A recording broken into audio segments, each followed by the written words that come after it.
Well, Jay and Dave Sports Bar is back after a week off. Dave went on vacation, so blame him if you missed us. Yeah, pretty relaxed right now. I'm not gonna lie. You actually are kind of glowing. I'm not gonna lie either. I got sort of tan. I mean, I can't tell on my youthful visage, but got a little bit of sun. It was pretty great. And then I came back and it was like raining and like 35 degrees. I was like, well, that's what it was like when I left. Bring you back to earth real quick. You gotta hang out with some pigs. I did. Yeah. So we went to Honduras and there was a beach where they had pigs, but they were kind of part of the exercise or whatever. They'll swim in the water. Pigs pigs can swimming in the water. Yeah, pigs can't fly, but they can swim. And at this beach, they'll put them out in the water and they'll swim around. And so we got to go hang out with them. And actually, the picture that I posted of me holding the one that was like, I think it said she was like 60, 70 pounds. Mm-hmm. She was like 3 months old, and so I picked her up. Pig had to be at least 200-300 pounds. Yeah, I did like 22 reps. Yeah, but yeah, so that one was in the little pen, but then down by the beach they had like smaller pens, and they had the littler ones there. Mm-hmm. And so we got some pictures. Like you saw one of them I sent you. It was like hanging out with ones that were like a month and a half old, swimming around, and it was awesome. We'll have to throw the picture up on the Twitter account so that everybody knows what you are talking about. Mm-hmm. It actually really was. I was just kind of scrolling. I can't even remember where I first saw it. It might have been the Twitters. I don't know. Was it or maybe Instagram? Yeah. I don't know. It was one of them. It doesn't. Some type of social media platform. And scrolling like, Dave's hanging out with a pig. This looks hilarious. His face is like, oh. Yeah. it was pretty funny. Mm-hmm. Overall, though, good trip. Great trip. How'd you guys settle on going to Honduras, by the way? Well, it actually ended up going to Honduras and Belize. Okay. And Belize was very cool. Hold on. I got to stop you really quick, by the way. Mama and Papa Southern went on the trip, too. Yeah, they did.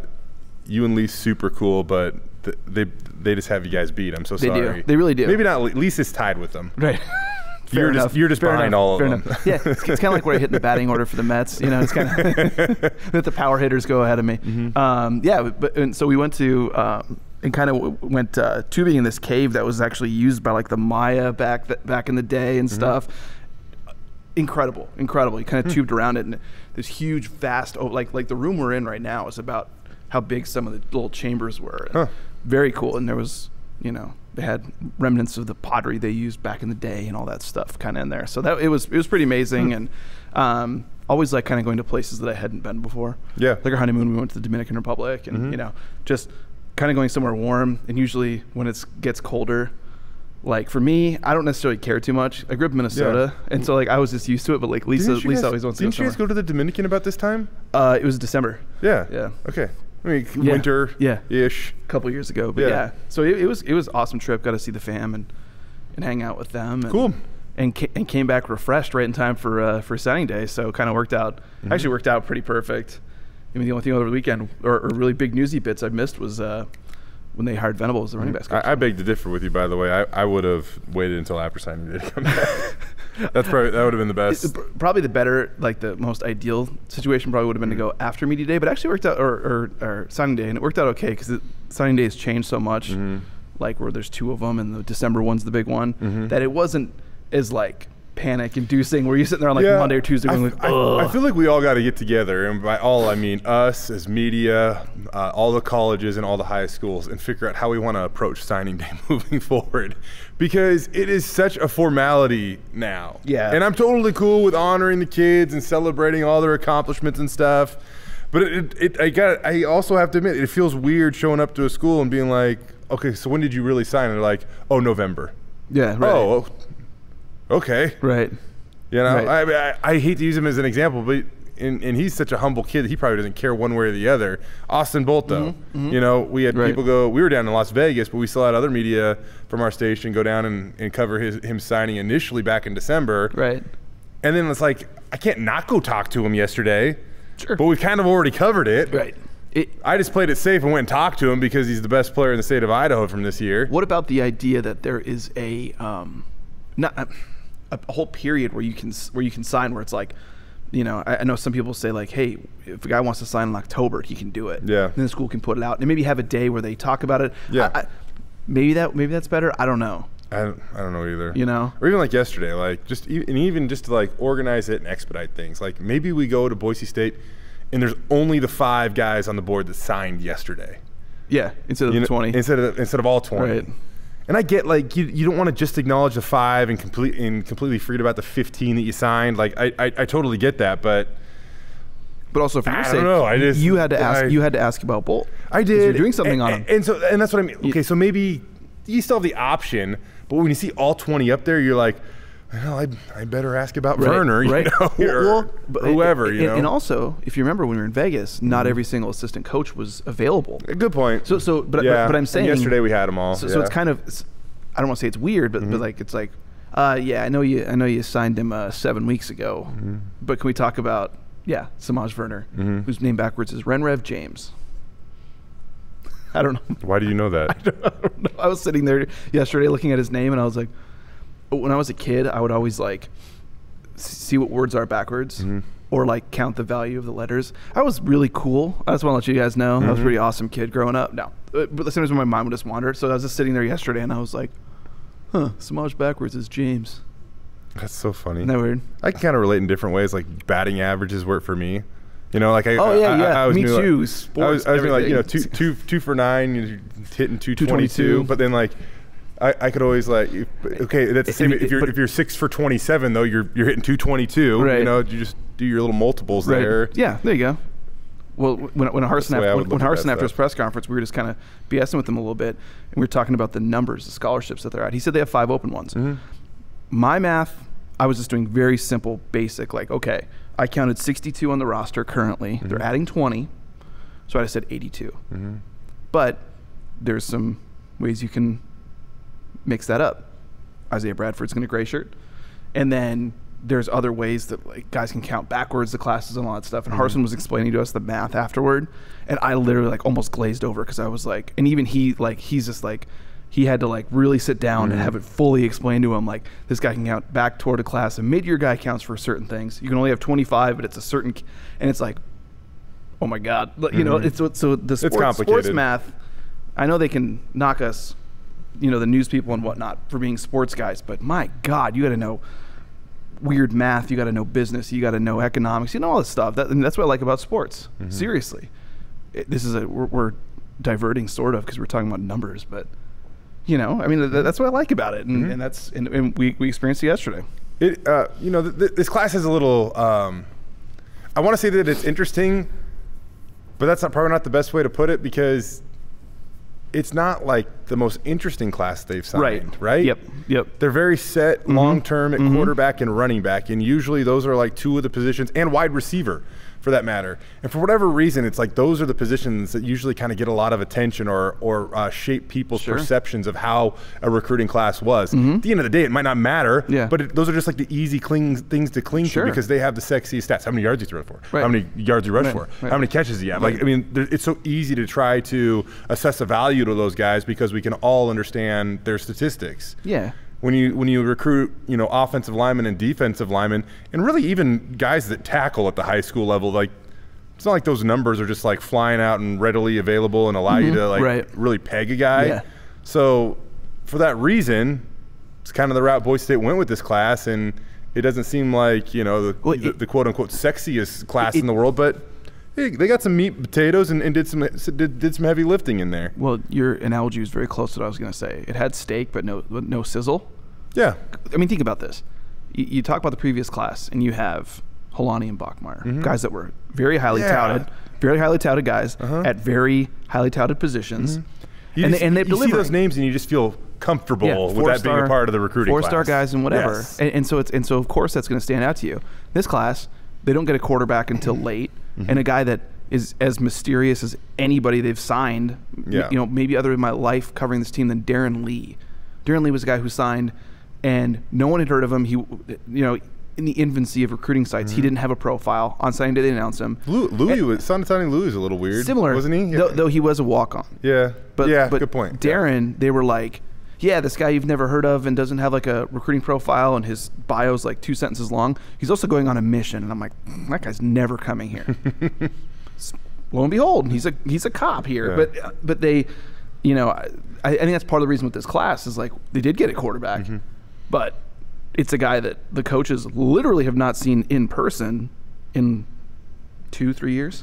So you know what I mean? And I think that's part of why this class for people, it's like, hey, they address needs and stuff like that, but it doesn't have, this is what it did last year. That happens. But it's, and I'm not even basing this off talent because I don't really know, but he also kind of seems like just a good fit in terms of, without a doubt, as a kid that will redshirt this year because not only because of Boise State's situation, but probably because of his situation. Yes, both. Yes, and so now all of a sudden you get that freshman in there that's going to redshirt, and now you create a little bit of separation between Bachmeyer, Cord, and now Cole. Finnegan. Cade Finnegan. Or Cade Finnegan, excuse me. I'll excuse you because as far as I'm concerned, his name might as well be whatever. You know, Zaphod Beeble-Brox. It doesn't matter. Because he's not here. Wait, what is it? That's from Hitchhiker's Guide to the Galaxy. I don't know why I said that. It's just a weird name. But he's in Argentina. He's literally in Argentina right now. Okay, one thing I will say about this too, and I think that with just stories that you hear over time when it comes to recruiting, there are little like red flags that go up and you're like, okay, I'm a little skeptical of this. Like, I have to make sure that not only does this human exist, but like he's actually getting recruited to play football by this school. Right. You go back years ago to the kid that held like the big signing day, and he had like all these big schools out. I don't. Kevin Hart. Of course you would. And he committed to Cal. Yep, kid did it this week too. And a kid did it this week too. And the odd thing about him is he's actually I think he's like a 3 or 4 star receiver. Like he actually is like a legitimate football player, and he said that he committed to Ole Miss and they don't have any paperwork on him, and I don't know if they ever offered him. He definitely has some offers though. Maybe not like Ole Miss type, but he definitely has some offers that are like decent offers. Right. And so getting back to how this relates to Boise State, like you find out more and more about Finnegan and you're just kind of like, is he real? Yeah. Yeah. It has, and I wrote about it, and like some of it even was like, I didn't get asked Carson specifically about it, so like I didn't write about it, but he didn't retweet Finnegan's commitment until Tuesday. And why do you feel like you might have done it Tuesday? To send a message. Okay. As my guess is because it's at 110% committed, and when he heard about USC, he was like, "Hey, remember when you said that you're 100% committed?" That was my point. Is that all of a sudden USC comes to the table super late and offers the kid. And see, this is the thing. I didn't write about this because I didn't ask, and that was one of the maybe the only thing I had a checklist of things I didn't get around to was. None of the staff retweeted it when he committed. They didn't do their Go Broncos thing. They did none of that. So, remember what I was saying about the red flags? That's what I'm saying. And that's where you're, and that was perfect. You know, you were steering me into it because that's why like people were asking me, and I put it in a mailbag because someone was asked about areas of that they would address for signing day, and I said quarterback, but I was like, well, there's this kid that like maybe he's coming, maybe he's gonna be a walk on, maybe he's gonna be a kid that they're gonna say, hey, we're not going to give you a scholarship until you're physically here or something. I don't know. And no one's going to tell you until signing day. Yeah. You know what I mean? Yeah. Because you can't. Can't do it. I tried to ask people I know, and no one responded to me about them because I think they either wanted to keep it as quiet as possible, or there's that element too because there are some kids that want to announce it, and coaches and in some cases media alike will let the kid have that moment. It was a tough one to peg, Dave. Yeah, it was really strange. And so when I actually saw his name, I was like, oh my God. Yeah. And then they tell you all about his weird recruitment. Yeah. You can only email him on Mondays. They talked to him on the phone one time. He was speaking Spanish. And then you had Brian is even joking that he tried to take a little shot at Spanish too, wasn't he? Yep. Carson? Yeah. He said he had a kind of a cursory knowledge of it. And he tried to play along, and then eventually he was like, all right, we got to go speak English because this is a very important conversation. This is the one phone call I get. But then there's also the fact that he hasn't signed his NLI, and so this is the weirdest thing ever. If he ends up, but he has signed financial aid paperwork. So correct. So that's why Boise State can talk about it. And Harsin said that guys have done that in the past, that they've announced that haven't technically signed their NLI yet. He said it's never come around to bite them. Usually, those are the kids though that enroll early, right? Like Brett Rippon. Yeah, that's a good example. He signed his financial aid agreement, got here early, could talk about them. I mean, I want to say he signed his like in November. Like it was like a weird, like really early. Yeah, then they can do that. Yeah. And like, or guys can do it for this. And technically, the period doesn't end until April 1st. So they could have until then. But, and that's why this thing's been so weird. And I put in the story, it was like, if he ends up becoming a successful player here, he is going to buck so many trends, all those red flags. The fact that, I look back, the last 3 high school quarterbacks they've got that have committed in January, all were gone or changed positions within 2 years. So he'd be bucking that trend. He would be. Have they changed Riley Smith's Yes, position? they did. Yes, they did. Okay. I did notice that a couple days ago. Right. And he I mean, like, let's be honest, in practice, and I'm not going to say just in practice, in games, you could see that clearly he was trending in a different direction. And although the roster still said QB, he was definitely switching positions. And I mean, just and with Finnegan is, you mentioned the redshirt thing, and I completely agree with you because Harsin, I mean, didn't say it outright, but he was basically talking about wanting to getting him in here and then just simply practicing before they figure out what they're going to do. And then he mentioned that they're probably going to go after a transfer. That one was pretty evident. Yeah. Well, you brought up the fact that they still have 5 scholarships open. And I was actually almost a little surprised, but also appreciative of how transparent Harsin was with some of that stuff. And I mean, he named positions. He said that, they have 5 spots open and they'll still look to address quarterback, running back, offensive line, defensive line, and maybe tight end. And he also mentioned that they plan to maybe reward a couple of guys that are walk-ons that are currently on the team that now deserve to be put on scholarship because of what they've been able to do. Yeah. And it was funny because when right before his press conference, we're at the little dais, whatever you want to call it, and putting your phones up, and he comes up with his nose and he's talking for a second, and I admit, I was like, what does he have? And it had all the bios. But at the very top, he had it written in pen. He literally said 5 open scholarships, and he listed the positions. And I saw it, and I'm like, is he actually going to tell us this? And then he eventually did, and I'm like, whoa, all right. And so that was good. And those all make sense. I'm walking out of the grocery store. I get off work last night at 10:45, 11 o'clock, and I go to the grocery store and grab a couple things, and I'm walking out to my car, and I don't really know why this like kind of hit me, but it did. And it's like, you think of it like recruiting is a game in itself, and if you're just like on the field, if you're not trying to do something differently to win, then what are you doing? And I mean, like, the transfer portal has been viewed as both good and bad, and honestly, it just depends on if you're good at it or not.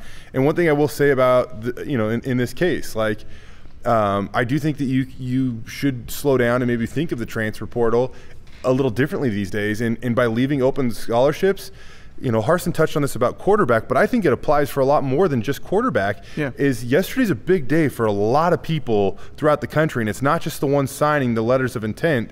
It's guys that are already at schools that the numbers might not work out and the opportunity might not be there. And so now they're going to go look and chase another opportunity. It's already happened once this year. An NC State linebacker is now at Boise State. Right. They seem very high on him. They're talking about his length and athleticism is comparable to Leighton Vander Esch. Yeah, that was when Harsin said he compared to a certain former linebacker. They started saying something else, and I was like, "Are you going to tell us who?" And of course, Leighton's the obvious one, but I thought I don't know if he was going to be like, Ben Weaver, or Tyler Gray, or whatever. And he drops the LVE bomb, and you're like, "Oh, okay." Wow, but that's just such a good example of like, okay, why sign all 25? Like, if you're totally set on it and you got your 25 you love, great. Right. But if not, like, why not leave a couple open and figure out how to utilize that the best you possibly can versus just signing a number? Yeah. You know what I mean? Yeah. I remember, I think they got Montel after spring ball a couple years ago. Those guys are out there. And I mean, look at Ryan Finley. Ryan Finley left Boise State after spring ball. That's a good one, too. I mean, there's some time here to figure it out. There was one yesterday afternoon, a guy who was, I don't remember who it was, but it was someone at some other school that did it after, like, the night of signing day. That was, a pretty good player from what I remember. So it was just like, it's the right path, especially at quarterback. And it wasn't a leap of logic, but like I did my like predictions thing at the beginning of the year. One of them, I said at least one of Boise State's new hires was going to be a former Bronco. Turns out both were. But one of them I said is that they were going to get a mobile quarterback for the transfer market. I still think they will. And Harsin more or less said they were going to, I don't know about necessarily a mobile guy, but that's just worked for them. But that might be something that they don't know until after spring ball. Right. Spring ball is going to be an interesting thing at quarterback too. Because they're going to have 3 of them. Yeah. It seems like Chase Cord is a pretty big question mark. Oh, for yeah. spring ball. God, I didn't even think about that. Yeah. Hank's going to be throwing a lot. Yeah. And then you have, after that, Zach Matlock. Yep. That was one thing of the 3. It was those 3. That's why you even like go back to Riley and you like. Do you want to throw in the spring? I mean, in the spring, like they almost might need him to. You know what's funny? The numbers at tight end that they may have in the fall. It's like, holy, they're gonna have a ton. It actually might be more than. That's why when he said tight end yesterday, I'm like, I thought the same thing. Maybe if you're looking to land that senior grad transfer immediate impact guy, maybe they could use that. Because they offered 2 pretty late-ish. There was that one kid that ended up at UNLV, and then there was like a JUCO guy who I think was a 4.3 guy who had played as a freshman, like Saddleback, I think, but. That they had offered like 2 of them, and that they were entertaining late, and I was like, they already signed 2, and they have a bunch in the fold already. So, and then Harsin said, yeah, we might sign a tight end. I'm like, oh my god, like, sure, if that's what they want to do, and they run a lot of multi-tight end sets, but I mean, just to try to sum up this class, we've talked a lot about the process and how they've just have kind of assembled what they've need to assemble, and it's not like doesn't jump off the table at you as being like the #1 recruiting class that Harsin has signed. All steak, not a lot of sizzle. I think that kind of like the cornerbacks they're recruiting now are a little interesting. They're longer, they're bigger, they're different than some of the guys they've traditionally had on campus at that position. Dante Dion was very small. 5'8", right. Avery Williams isn't, he's not very big. Right. I mean, super stout and strong. Really strong. I was talking to Jaleel. That's exactly what he said. Yeah. Avery's not the biggest guy. Yeah, he's not. So that position's looking a little different. Add a couple linebackers to the mix. I don't know. It feels like a good housekeeping recruiting class that they needed. Yeah. But just again, not that home run that just like makes you feel like super great about it. And when I say that, I just mean a matter of perception. Right. And they needed numbers at certain positions, like D-line. Yep. Right? They added numbers there. And Harsin said they still might add another. And I think D-line's going to be intriguing, man. That is when I was talking to Spencer, to Spencer Danielson, I mean, this wasn't like off the record, but afterward I was just kind of just BSing with him, and I was kind of like talking about when I was doing my projection on the defensive depth chart. Yeah. I was like, the hardest position for me was defensive end. Yeah. I was like, I don't know who the hell's even there. Yeah. Emsley left, and I was like, ugh. And it turns out there's even a recruit there that we didn't initially think was going to be there. The one I put as starter was Shane Irwin because initially, I think Harsin was, I don't know if Harsin was confused by the question or what. I think maybe someone asked if he was going to be a stud, and Harsin maybe thought you were, whoever it wasn't you, asking whoever was asking if he was a lowercase stud. I don't know. But Shane Irwin's a defensive end. I had him as a starter. But that it's a very unique position, and even in terms of depth. Right now they have like 2 nose tackles. That's it. And I just go back, and it's not only the production they got from some of those guys, but man, was that an experienced group. I mean, just losing Louis and David Moa alone, like the average age of the team goes from like 25 to 22. 18.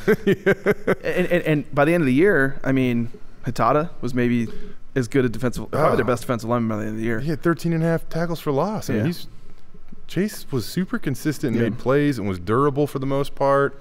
Tough, leader. Spencer told me that he thinks that their best player, maybe on defense, maybe Schmedding told me it, that he thought their best player on defense in the bowl game was Scale Gahan. Which I think it probably doesn't surprise people that are, that are in the know. I mean, I think you build up front around him now, probably, you right? have to. Oh, you have to. Like I said, they only have 2 D tackles or nose tackles. It's him and Keegan Freeborn right now. So, I mean, it's very fascinating. And they try to shore that up with some of the guys that they signed in December, whether it was Obasher, Herbert Gomes, guys like that. Shane Irwin. But signing day, it is over, and I'm happy that it's over. Yeah, me too, except it's still a lot. Not like it used to be. Not like it used to suck. Yeah. We used to get, I mean, there were years where we'd get to the facility at 6 a.m. Yep. And then we'd even do, after it's all over, we're doing stuff out at Big Al's and Meridian. Yep. And in between, you got to cut together your stuff, and I got to write stuff. It was or tough. Update live blogs and stuff. It's different. Yeah. And hopefully, instead of just giving the people 5,000 words, it's like, we can focus on kind of what's important and tell you, stories about these guys and stuff like that, instead of just being like, here's his bio. Yeah. They signed 3 guys at this position. Let's go to the next one. Yeah. That's the way I see it. That's why I wrote about Finnegan yesterday. I didn't really mention the other 4.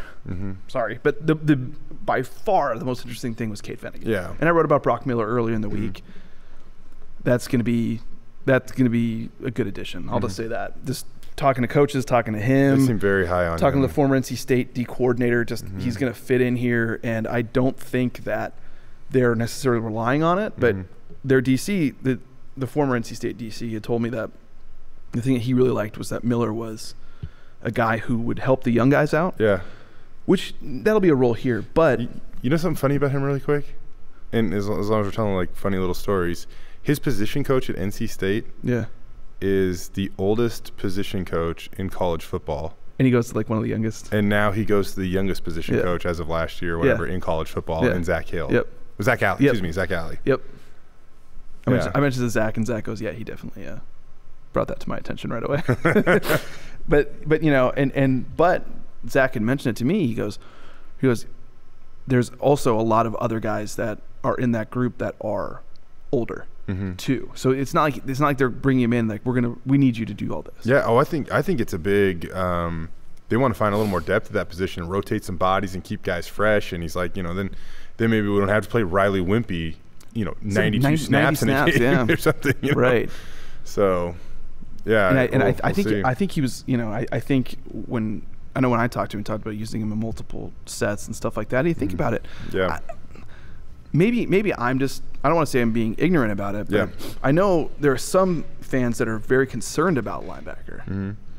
I don't know. I walked away yesterday actually thinking they're okay at that spot. Yeah. I feel like once they get healthy, like I think you just forget about Zeke Noah because he's been injured a little bit. But if get him healthy, and Benton Wickersham got so much experience last year, and Riley Wimpy's coming back, and you had a grad transfer to the mix. And they got a couple of younger guys that are in that group too. And they don't have. I mean, they don't have like a guy at that weak side spot that will stuff the stat sheet like Leighton did, or even Ben Weaver. But it's.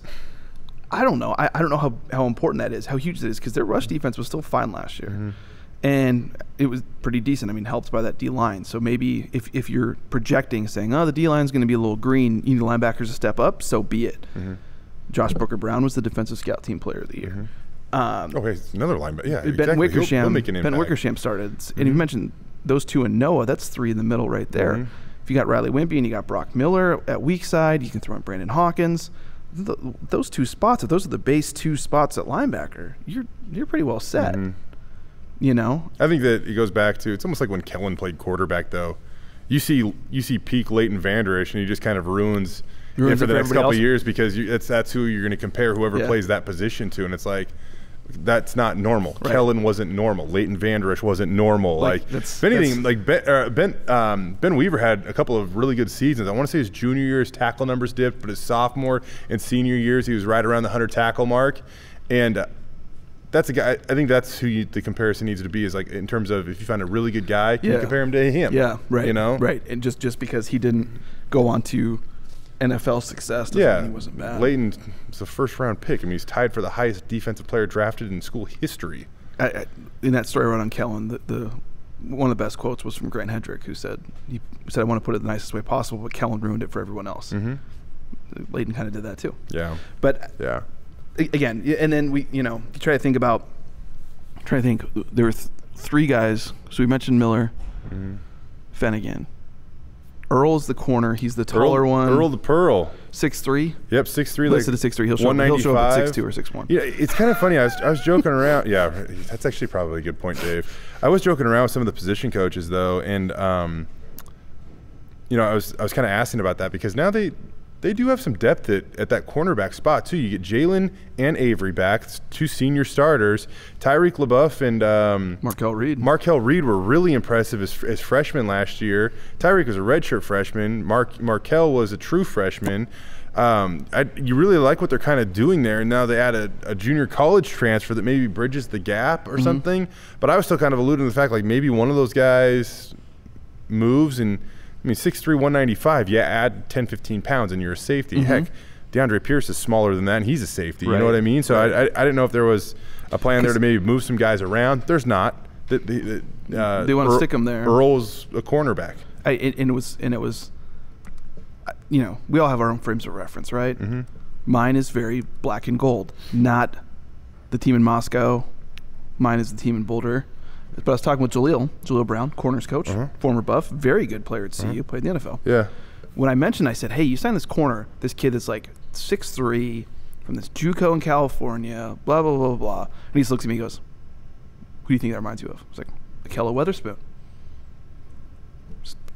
Great former CU corner, 6'3", JUCO transfer, who, you know, started for a while for the Niners and didn't have a great year this year, and they still made the Super Bowl. But that was kind of my thought process, and he said it was very similar, that they you know, wanted to get lanky guys. I mean, you just look at their opponents, and Harsin made a good point. Colorado State's throwing out 6'6" receivers every year, and those guys, at least this past season, and were a little successful against Boise State. A lot of ways that offenses are, you know, design stuff. It's to, you know, attack cornerbacks and create one-on-one tackling opportunities, and by having bigger guys, you know, that'll certainly help them. I was thinking Earl was interesting too, because he had played receiver his first year at JC, and talking to Jaleel about it, I was like, you hear about that in like high school, but I was like, the JC level, you don't really hear about something like that. And he said, no, it's not very common at all. So he's really only focused on corner for 1 year. So that's a pearl that needs a little bit of shine, but it could be pretty good. I was, you know, when it, how far is Hutchinson, Minnesota? Hutchinson, Minnesota, from where I'm from? Yeah. It's about an hour and a half west of the Twin Cities. Because what I was going to say is they also signed guys, signed a guy that's relatively close from our hometowns. Yeah, that's true. That's true, because they got Donovan Clark.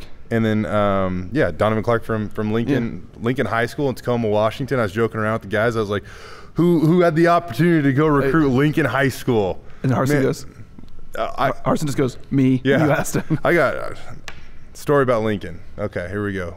I went to Stadium High School, which is probably, I don't know, I'd say 8 miles from Lincoln High School. But you cross some paths during that 8 miles. Yeah. I mean, just in all honesty, it's a rougher part of the neighborhood, or of Tacoma. It just honest question, is that near where Des Trent was from? Yes. Okay. And he went to Foss. Very similar, I would say. Anyway. Yeah. Distance-wise, I would say it's probably the same as Stadium, but those areas are much more connected, Dave. Absolutely. Good question.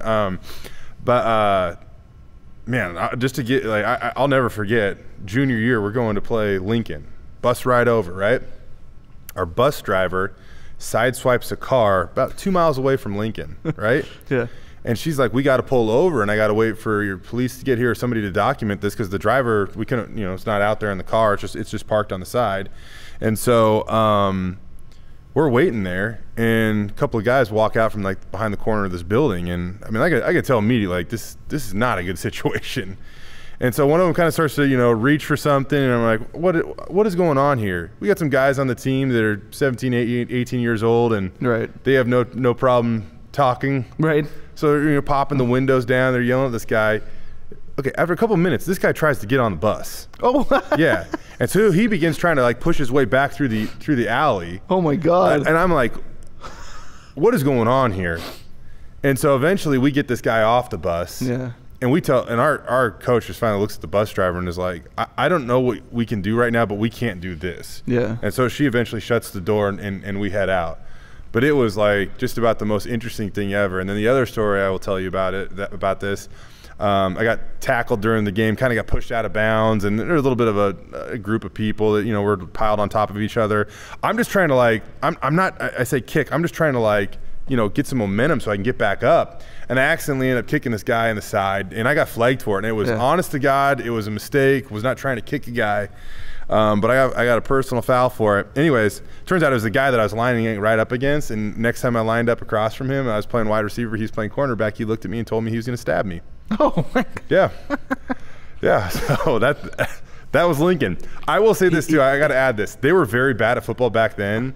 Somewhere in the last 15 years, they had the coach from Lakes High School come over. He turned that program around, and ever since then, he's handed it off to great people. John Kitna was once there as a coach, and so they have some super talented athletes. In terms of their level of success, it's night and day from when I was in high school. It's actually been really cool to see, but now you get a talented kid like Donovan Clark, the 3-star corner, going to come to Boise State, and I can't wait to talk to him about Tacoma, Washington whenever he gets here. It's like when Spencer Gerke was here and Paul Gerke wanted to ask him about his last name. And being Gerke, yeah. But it turns out actually that guy that tried to get on your bus was a freelance bus repairman, and you guys were like, no! He's reaching for his socket wrench. Come on now. I guarantee you it was not a socket wrench. Actually, wait. Might have been a socket wrench. I don't know. He hit could have been. I doubt that it was a socket wrench, and I know he was not a repairman. That's funny. No, it wasn't. Well, now it's funny. Now it's funny. Now it's hilarious. I don't know. We got shot. It's funny. Man. The head coach at Hutchinson is friends with my uncle. There you go. Got that. Okay. They used to schedule each other in basketball. He coached. His high school football coach actually coached Lindsay Whalen when she was a girls basketball player, not in football. Of course. Okay. Interesting. Yeah. I do want to get to basketball in a second because the Boise State men's basketball team is just on fire right now. One of the hottest teams in the Mountain West Conference, and the only team that's hotter than them is the hottest team in the country. They haven't lost, San Diego State. We'll get to that in just a second, though. Before we move on from signing day, just kind of address some of the local stuff. 4 kids from over at three from Rocky, 1 from Mountain View signed to play football for Idaho State, so they are joining the Roar. They will be a part of the Roar. And one of them's Keaton Horn. His older brother, Tyler Horn, once played at Boise State. You have Teloy Nawahine, who is the cousin of Kekoa Nawahine, who played at Boise State. So some local connections there. Not just local, but even the ties to Boise State players in the past. I think Horn should have – the only reason I say he should have signed with C of I was so he could wear some of his brother's Mystic Wolf T-shirts that he always wore. That was one of the best. Was that intentional, too? I don't know if I've ever asked him that. I asked him about it. It was genuine. I said, how many of those do you have? And he goes, all of them. Just kind of keeps walking. He wasn't the most loquacious gentleman. He just kind of put it very succinct. It was just like, yes, I have all those shirts. And I was like, very cool. Yeah. College of Idaho lands 41, a class of 41 players. Man, that's a lot of recruiting. That is a lot of recruiting. One of them is Alamar Alexander, who was a preferred walk-on last year at Boise State, went to Columbia High School. I guarantee you he's going to be super good for them. Yeah. Guarantee you. Yeah. Yeah, I remember he put up numbers at Columbia, right? He did. And crazy. And Columbia they haven't always been the best football program. No. But he was really good there, program guy that helped him win a lot too. Funny story. So we're dating ourselves here. Okay. But my time here predates Columbia High School. Oh, wow. So I think they opened in 06. Okay. Yeah, 06. Or maybe 06. And I was covering preps then, and I did like a column. And I was like, hey, new school and everything like that, there's excitement. And I was like, temper your expectations. Their very first game, I think they're playing Timberline. And Timberline was 5A, but at that time they were rough. And Columbia won. Their very first game, and I was like, I was kind of standing behind the teams, like, huddle after the game, and there was like, Todd Cady was the head coach. I really like Todd Cady, and he was actually a really nice guy. But just he goes, yeah, not everyone thought you guys could win, and I'm like, oh God, he was pointing right at you. Too funny. Anyway, yeah. So I mean, that kind of puts a bow on it. One other short story that's kind of cool that I came across yesterday. There's a girl over at Bora High School. Her name is Casey Bice. She is the first female wrestler to sign a letter of intent to wrestle in college. Awesome. There's been 8, I believe, from the state of Idaho, but she's the first from Bora, and after talking about it with their coach, she's actually the first from the Treasure Valley. Huh. There's the other ones are from Eastern or North. Exactly, more around the state, the outskirts, if you will. Where's she going? She's going to Southwestern Oregon. Now, I know some people say it's community college, but there probably aren't a lot of programs that even offer it.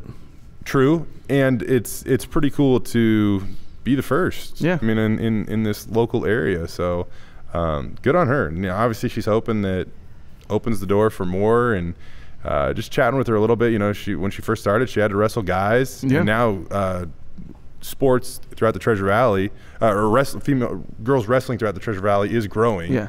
And so Statesman had a story on it recently, I think. Yeah, it's pretty good. It's neat. Yeah. Mm-hmm. A quick one more recruiting thing. Yeah. This has to do with things I love. My alma mater. Mm-hmm. Colorado has three numbers, actually 4, that they've retired. One of them they're going to keep retired for 19 years. Oh, I'm actually glad that you brought this up. Yeah, I kind of have an interesting take on this. Okay. But I'll let you finish your take first. So they're unretiring 3 of the 4. Mm-hmm. The other one was Rashawn Salam, which they just did. So they're going to hold off on that. The other 3 have been retired for a long time. Mm-hmm.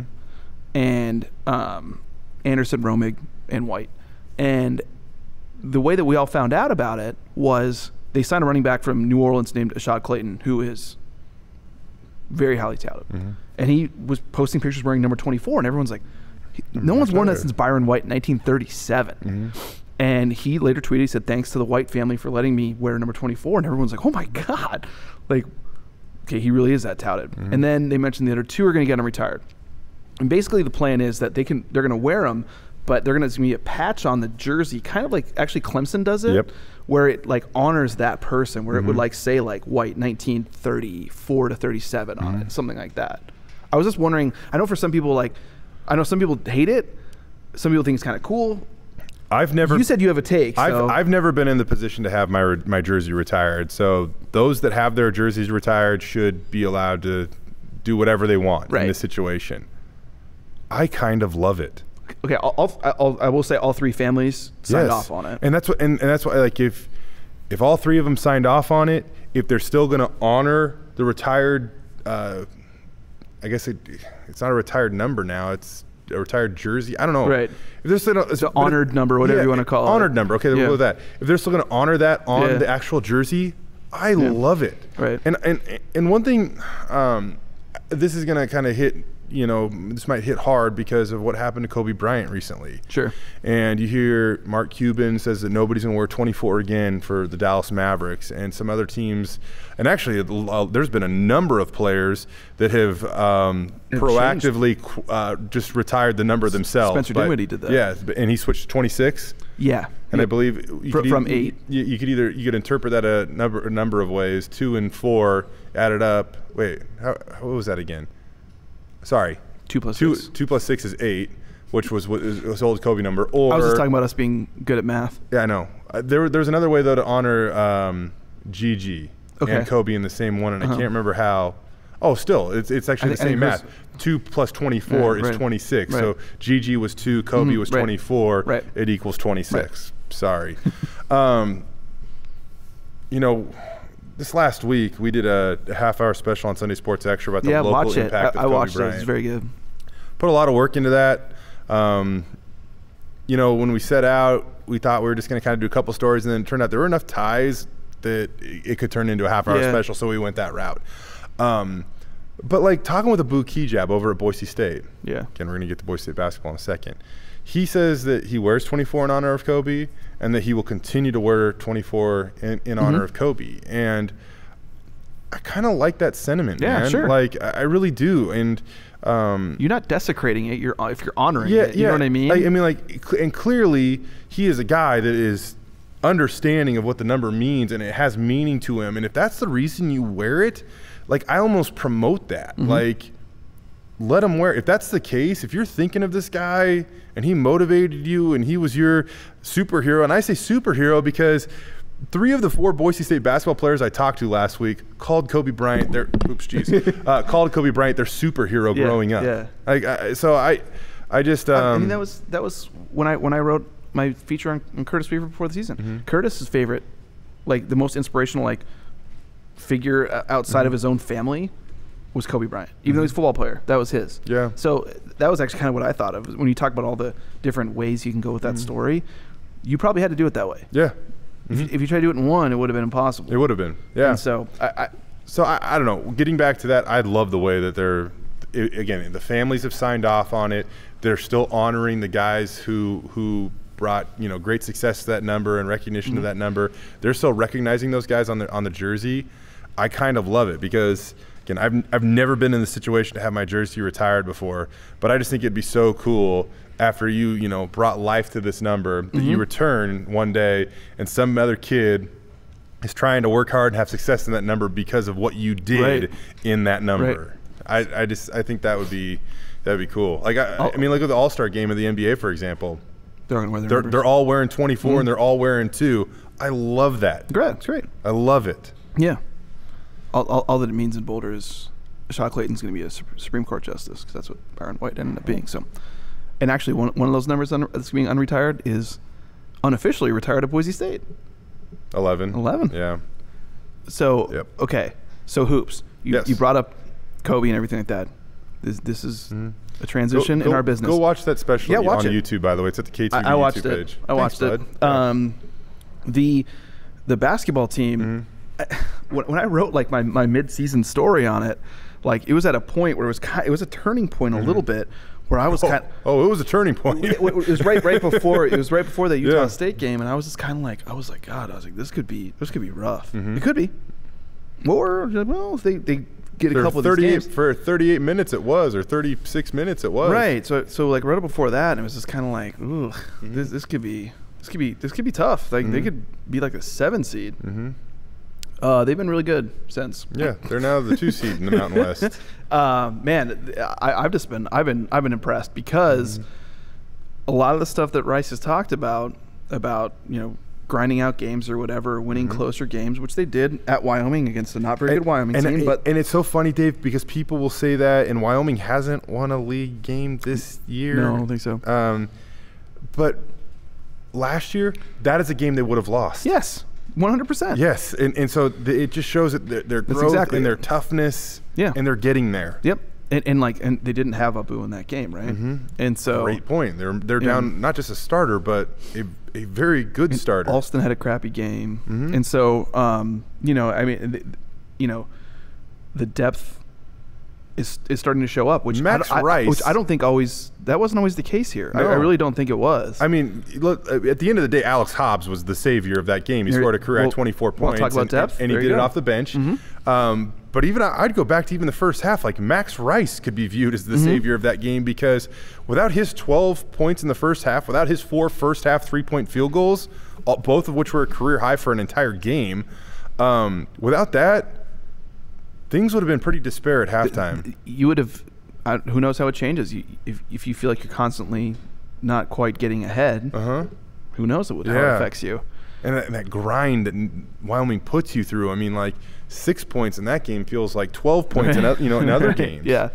So but they were able to do it. Now they've rattled off 5 straight wins. They're now going down to Logan to take on what I am going to assume is going to be a very agitated Utah State team, considering how the game here in Boise ended. Yeah, absolutely. Like I would expect the first 5 minutes of that game, Boise State's probably going to have to weather a storm, and then just things will kind of calm and resort to norm after that. Because they also didn't play there last year. The rotation of the schedule, they only played them up here. They got to go play in that weird multicolored 1980s seat stadium. Looks like every arena from the 80s. You know what it reminds me of? And I hate this.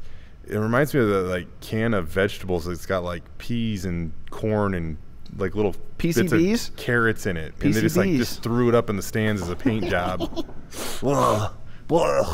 like McNichols Arena in Denver did back in the 80s. Just yuck. Gosh, we're talking vegetables now. Change the subject. But I've been really impressed. Just the fact that they've been able to be in this situation where the way I wrote it was like they had the makings of a team that would finish in the top half of the conference, like they have in most of Bryce's seasons, which wasn't that great of a guess. It's just like, but sitting there and you're like, God, even they're fifth, maybe that's decent for them. Yeah, at that point. You're definitely at that point thinking, like, are they going to get a first-round bye at the Mountain West tournament or not have to play day one, whatever you call it? Right, exactly. Because they were teetering, and now they're tied for second place, but they beat Colorado State earlier this year. It's the one and only time they play the Rams, so they have that head-to-head tiebreaker. By the way, Colorado State also. How the hell are they? Yeah, nobody would have necessarily predicted that at the beginning of the season. No way. San Diego State is uncatchable. I mean, yes. Not only just a matter of opinion, but we're getting down to the point that it will literally almost be impossible to catch them. I mean, they'd have to lose out and you'd have to win out, and I think you'd win the conference by a game. It's getting to that point where it is almost impossible. Outside of that, Boise State is in second right now. But another reason why that win at Wyoming was so huge is that there is still a little bit of a logjam there. I mean, Utah State's right in the thick of it too. A loss here or there, and you could easily slide from second to seventh. Yeah, I mean, you could. It's not that out of the possibility of that. But 5 straight wins. They have 7 guaranteed games left, including at least one at the Mountain West tournament. So 7 guaranteed games. They have 16 wins. They win 4 of them. They get to that 20-win plateau, which outside of last year has been the expectation. It's been the bar for the Leon Rice era here at Boise State. And Derek Olson's one of the best in the country, and again, that's not just a matter of opinion. He was named it was the Julius Erving Award. Yeah, the small forward one. Yeah, best junior small forwards in the country. He's in the top 10 of that. Yeah. There's a fan vote aspect to that. Is there? We'll figure it out, and we'll let you guys know maybe on social media this week how you can partake in that if you so choose to. Yeah, I don't know. I was asking about it today, and it's still not really clear. It just kind of counts as part of the vote or something. Nobody really knows. But there's a lot of those awards now. There's a way to impact this. There used to not be very many. Yeah. The Bob Cousy Award or whatever, and there's the positional ones. Yeah, but yeah, cool to see Alex Hobbs go for a career high 24 points. The narrative around him this year has been he's just kind of been like this selfless senior that has done whatever the team needed. And I'm not going to lie, that means that at times he's either playing less or shooting less or scoring less and letting other guys do more. Yeah. Well, against Wyoming, they needed him to do more, and he did. He answered the call beautifully. I think he was 10 of 15 from the field, 24 points. He's the reason that they were able to pull that one out on an off night from DA, Derek Olson. Whatever reason, Wyoming's given DA fits this year. I saw the numbers that you had in those 2 games. I know.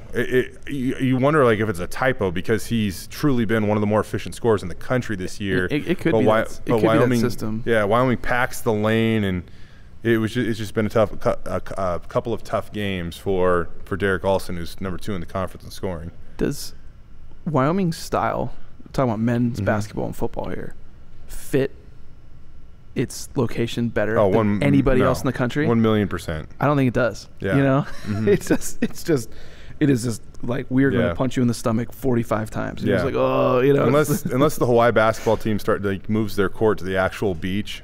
Right. Unless they do like the 10 seconds or less, like style or something. When Rolo was there, is fit, I don't know. Yeah. Super quick. What do you think about Rolovich at Washington State? Yeah. Oh, I love it. Okay. Yeah, he's great. He actually posted this video last night, and he's standing next to a mannequin. It's got like Boise State. It's got the Washington State uniform on and stuff like that. And he's talking. I'm like, okay, I'm only watching to see what he's gonna like, why this prop is there. And then he points his phone at the camera, or he points his phone at the mannequin, and he goes, "What do you think of our recruiting class?" And leaves it there for a second. I'm like, okay, this isn't funny yet. And he just goes, speechless. And then he ends the video. It's pretty good. Yeah, so. I got the feeling that like he would kind of fit what they needed. You know what I mean? He fits Pullman so freaking good, I think man. He does. I think he does better than Leach. I know people love like the goofy Leach and stuff. I think the one thing about Leach is he just had that. Whether you respected him or not, like formally or on social media or publicly or whatever, he had a good one last night. When he showed up to the field, like he had a presence, and that certainly helped rebuild Washington State's football program. I don't know if Rolo's presence is there quite yet, and it'll take some years, but his personality, spot on. And that's what you need in a place like that. Yes. That's what I think. And that's why I even said when I tweeted about him that Honolulu is much bigger than Pullman. Big shock. But it's isolated. And I thought that's why he fit there. And I think that same thing I never looked at it that way, same but thing it with is Washington so true. State. And so that's why I think he fits great. And I think the way that he is, like, off the field or in a press conference or on the field is the way that I think a lot of people maybe outside of those that pay attention think Leach is actually like. Leach ain't actually like that. Rolovich is like the real version of that. You know what I mean? And so I'll go back. That's why I thought when I saw his name come up, and I don't think it'll be it won't take a big leap of rebuild to get from that offense to his either. I just want to share one more because I know this isn't the Washington State Nick Rolovich podcast or whatever, but when he was here for the Mountain West Championship, and we were talking to him about fake Coach Harsin and going over and drinking hot chocolate, and I know that you did the story too, Dave, and but he just starts showing us videos of his kids. I saw you know what's funny? Like, he couldn't have been just more, and he couldn't have been like. I was inside and I saw you guys outside just chuckling around and he's showing you something. It just felt like, I was like, I hope it's appropriate. I'm not his local media. No. He doesn't know us. Yeah. But he couldn't have been cooler, and like after a 5-minute conveation, it was like you wanted to say, "Okay, buddy, see you later." Yeah. You know, like beers later. Yeah. So anyway, I guess we hadn't brought that up. Yeah. That's very interesting. But I'm happy about that. But we'll finish up then quick. We're talking about coaches. We mentioned. Did we talk about Miller 2 weeks ago? A little bit, just to further drive home the point, man. I love it, you know. And I was chatting with him yesterday. That was my big, huge, crazy guess. Remember at the end of a podcast, Yep. like what's your prediction? Yeah, That wasn't.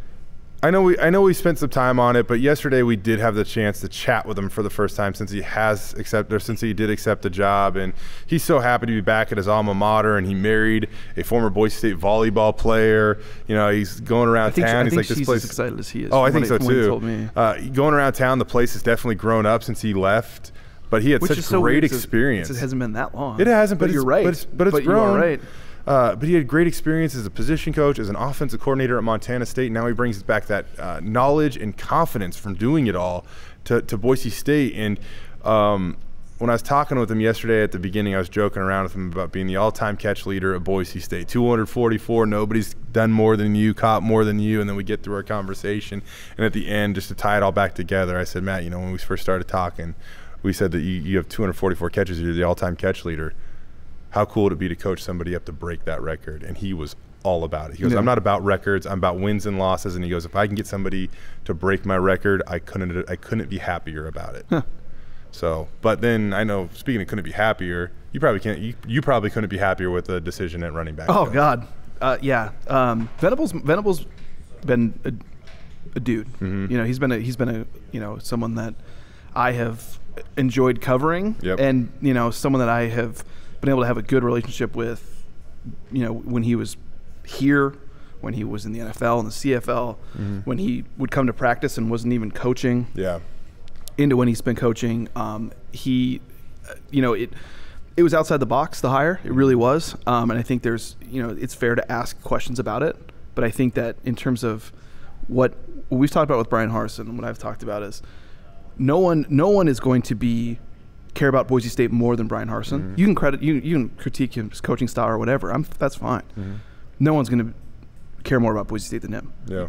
No matter who you hire. Even Andy Avalos, maybe. Yeah. Winston Venables in the same mold. Yep. And when I talked to him, he said, "Hey, coaching's coaching." He said he did it in different roles, and now he's in an on the field role. Yeah. And I just think that if you mentioned Matt Miller having a great group to work with, if you want a transition period, now's a good time.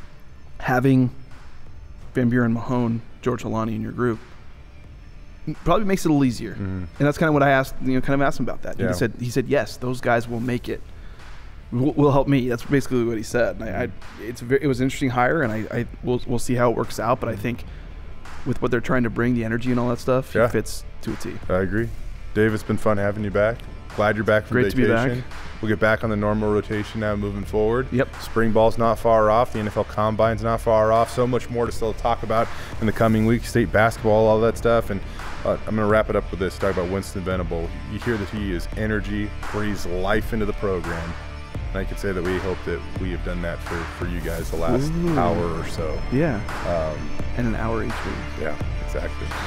All right, that'll do it for Jay and Dave Sports Bar. We'll see you next week.